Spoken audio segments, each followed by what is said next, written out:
My husband publicly mocked me as a clueless housewife, never suspecting I was an elite investigator for the Internal Security Service.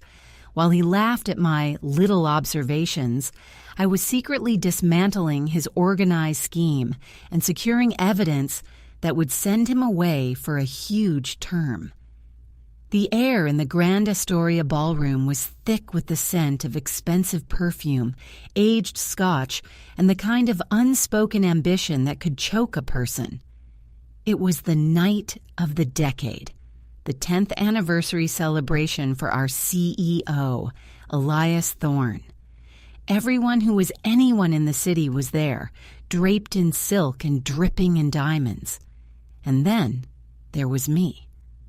I stood by the buffet table, nibbling on a piece of smoked salmon that tasted like ash, while my husband, Mark, held court a few feet away. Mark was a senior VP of logistics, a man who had built his entire identity around his title and the size of his year-end bonus. For the last 3 years, he had treated me like a decorative accessory, something he had to bring to these events but preferred to keep muted and in the background. "Don't speak unless you're spoken to, Elena," he had hissed in the car on the way over. "This is a big night for the company. I'm on the short list for the Chief Operating Officer position. Don't embarrass me with your little observations." His little observations comment was a jab at my former career.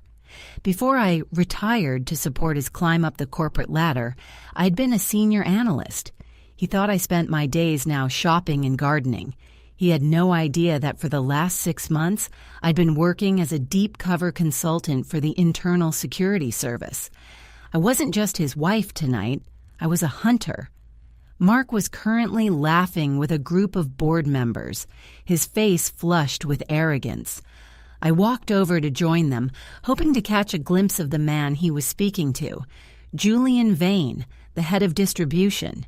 Vane was the primary suspect in an organized scheme we'd been tracking. We knew they were moving forbidden substances through the company's shipping containers, hiding them behind legitimate medical supplies.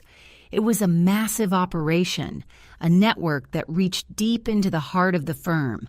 "Ah, here she is," Mark said, his voice dripping with mock affection as I approached. He leaned in, smelling of expensive cigars. "I was just telling Julian about your business idea, darling." Julian Vane looked at me with a smirk that didn't reach his eyes. "Oh, a business idea from the lovely Mrs. Sterling. Do tell." Mark didn't wait for me to speak. He let out a loud, booming laugh that caused several people nearby to turn and stare. She wanted to know why we weren't auditing the third-party contractors in the eastern sector more frequently. I told her to leave the big boy math to us and go back to choosing the right shade of beige for the guest room. The group erupted into chuckles. Mark patted my cheek condescendingly, the sting of the gesture burning more than the words. She's a sweetheart, really. Just doesn't realize that the world of global logistics isn't a game for amateurs. She actually thought there was something suspicious about the late-night manifests. He laughed again, a wet, mocking sound. He thought he was being charming, showing the big bosses that he was a man of cold, hard logic who didn't let silly female intuition distract him. He didn't realize that by mocking me, he was confirming everything I had reported to the Internal Security Service. "You really should listen to your husband, Elena," Vane said, his eyes narrowing slightly. "Curiosity can be complicated in this industry." "I'll keep that in mind," I said, my voice steady, my heart hammering a rhythm of pure adrenaline against my ribs. Mark leaned closer to Vane, lowering his voice but not enough that I couldn't hear. "She's just bored. I think it's time for another vacation, somewhere far away where there's no Wi-Fi to let her play detective." The disrespect was a physical weight, but I didn't flinch. I looked past them to the stage at the front of the room. Elias Thorne, the CEO, was stepping up to the microphone. The room went silent. Mark adjusted his tie, standing taller, his eyes gleaming with the expectation of his promotion being announced. He truly believed this was his moment of triumph. "Ladies and gentlemen," Thorne began, his voice echoing through the hall, "tonight is about the future of this company. But before we celebrate our successes, we must address the rot that has been growing within." Mark's smile faltered for a fraction of a second, then returned, even wider. He leaned toward me and whispered, "Watch this. He's going to announce the purge of the old guard. This is it." Thorne continued, his gaze sweeping across the room until it landed directly on our group. "For months, an internal security service investigation has been quietly dismantling an organized scheme that threatened to destroy everything we've built. This group was involved in moving forbidden substances and using our infrastructure for their own greed." A murmur of shock rippled through the crowd. Mark let out a short, nervous laugh. "Wow, someone's in trouble," he whispered, still oblivious. "I bet it's the guys in procurement." Then Thorne's expression turned into something stone cold. "I'd like to invite the person responsible for uncovering this betrayal to the stage. She has risked everything to protect this firm, working under the most difficult conditions, often right under the noses of the criminals themselves." Mark turned to me, his eyes wide with confusion. "What is he talking about? Who is he looking at?" I didn't answer. I reached into my clutch and pulled out my official credentials, the silver badge of the Internal Security Service catching the light. The CEO's voice boomed over the speakers, clear and sharp. "Please join me in welcoming our lead investigator." Mark laughed again, a high-pitched, hysterical sound of pure disbelief. "Elena, what are you doing? Put that away. You're making a fool of—" His voice died in his throat as the CEO spoke my name. But he didn't call me Elena Sterling. He called me by my real name, the name Mark didn't even know I had. "Special Agent Sarah Vance, please come forward." The entire room turned toward us. The silence was deafening. Mark's face went from flushed red to a ghostly, sickly white. His hand, still holding his drink, began to shake so hard the ice rattled against the glass. He looked at me, then at the badge, then back at me, his mouth hanging open like a fish gasping for air. "Sarah?" he whispered, the name sounding foreign on his lips. I didn't look back. I stepped away from him, the distance between us suddenly feeling like a canyon. I began to walk toward the stage, my heels clicking rhythmically on the marble floor. But as I reached the first step, I felt a heavy hand grab my arm. I turned to see Julian Vane, his face contorted in a mask of desperation and rage. And in his other hand, hidden by the silk of his tuxedo jacket, I saw the unmistakable silhouette of an illegal weapon pointed straight at my ribs. "You're not going anywhere, Agent," he hissed.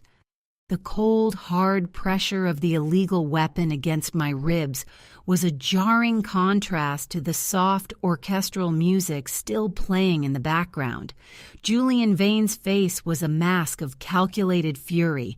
His grip on my arm was so tight I could feel my pulse thrumming against his palm. "Smile, Agent," Vane hissed, his breath smelling of expensive bourbon and desperation. "We're going to walk out of here together. If you make a sound, if you even flinch, I'll clear a path through this crowd, starting with your pathetic husband." I looked at Mark.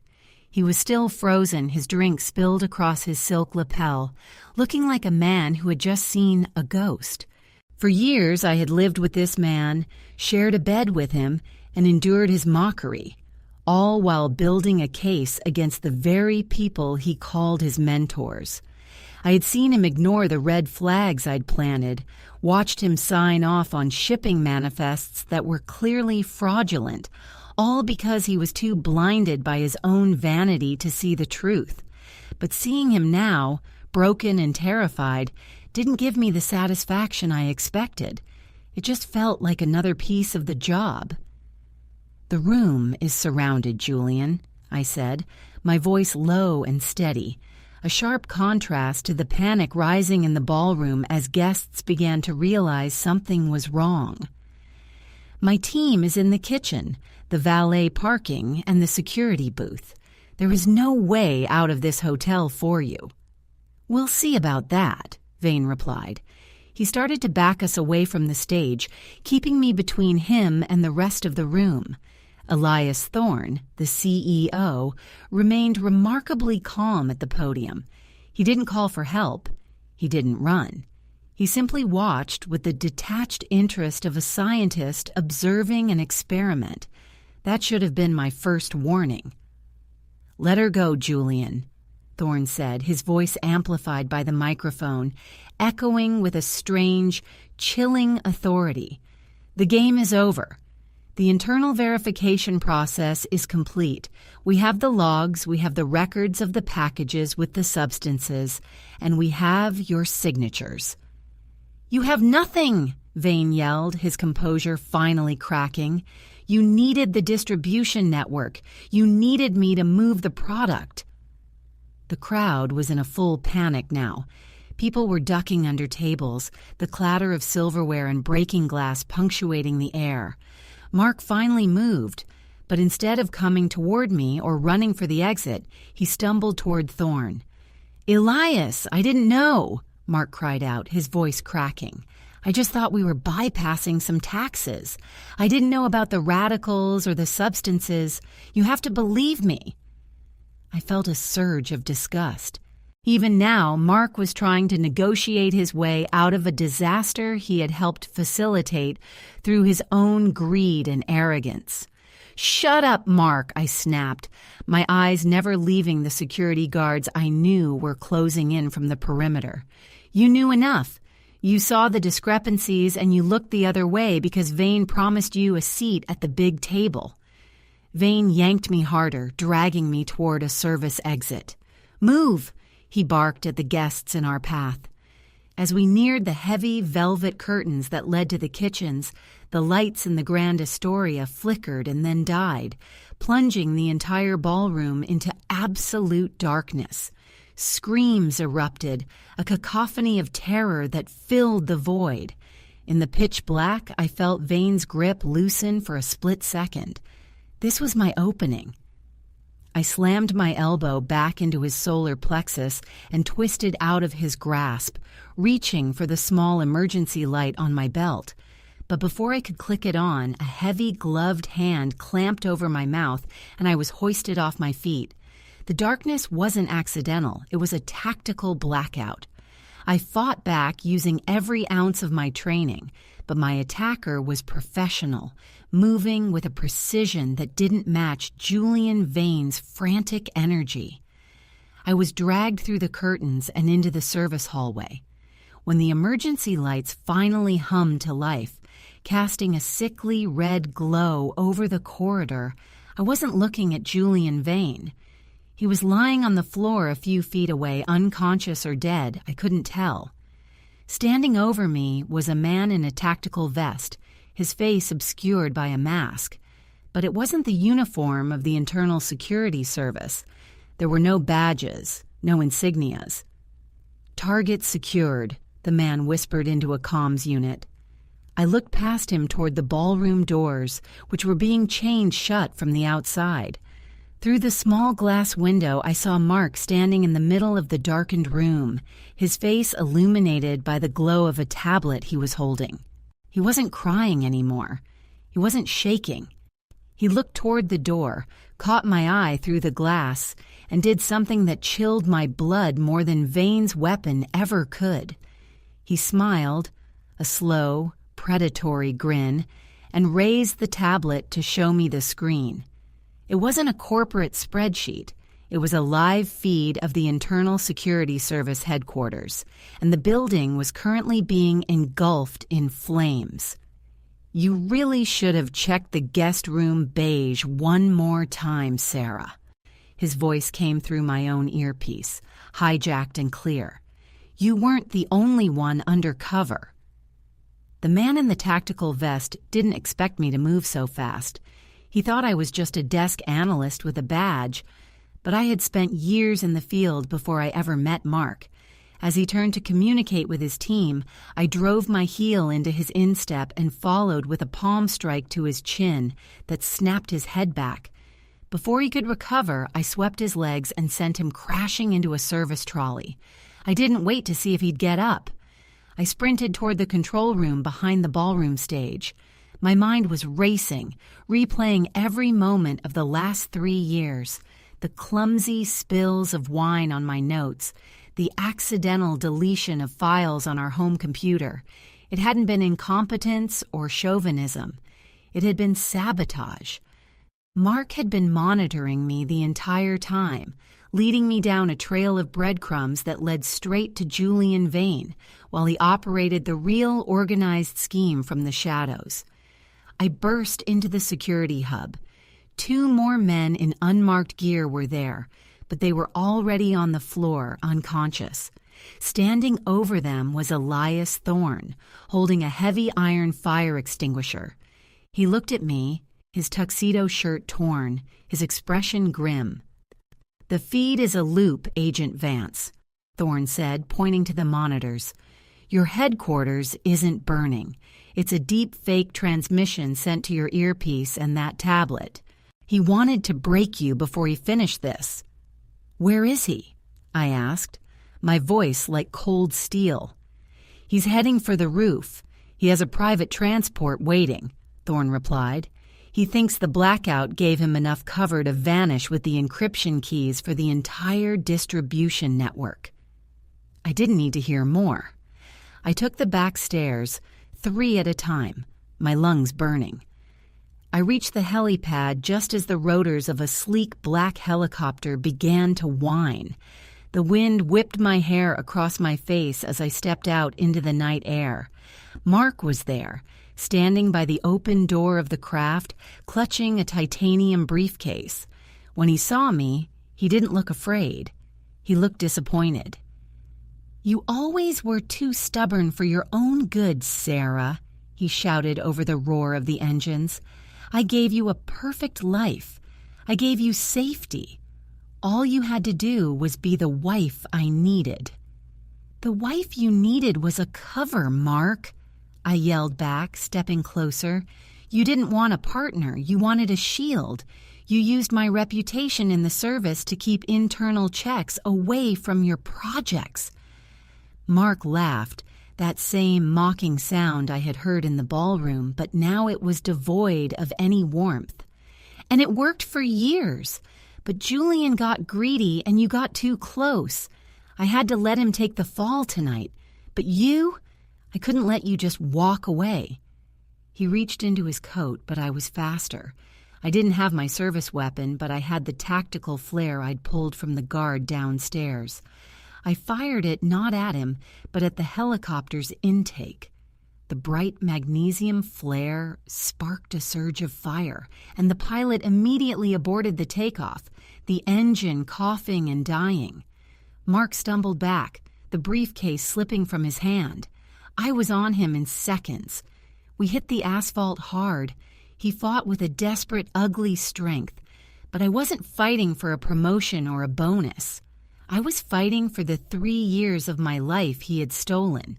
I pinned him down, twisting his arm behind his back until I heard the satisfying click of my own backup set of restraints. "It's over, Mark," I whispered into his ear. "The internal verification team is already at our house.